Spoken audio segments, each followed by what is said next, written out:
Real talk lang, hindi lahat ng tao mag-cheer sa'yo kapag nagle-level up ka sa buhay. Yung mga ine-expect mong unang taong papalakpak para sa'yo, minsan sila pa yung unang tatahimik.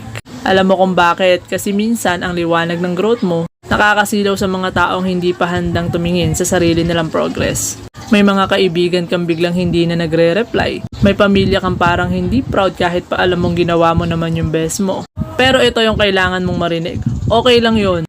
Hindi mo kailangan ng palakpak ng lahat para patunayan na worth it ka. Yung patuloy mong pagpupursige, yung mga gabi na umiiyak ka pero tuloy pa rin sa laban, yung mga desisyong ginawa mong ikaw lang ang nakakaintindi, lahat yon valid. One day makikilala mo rin yung mga tao na mag-cheer sa'yo ng buong puso. Yung hindi naiinggit, hindi naiilang. Yung masaya kasi masaya ka. Pero habang wala pa sila, be proud of yourself.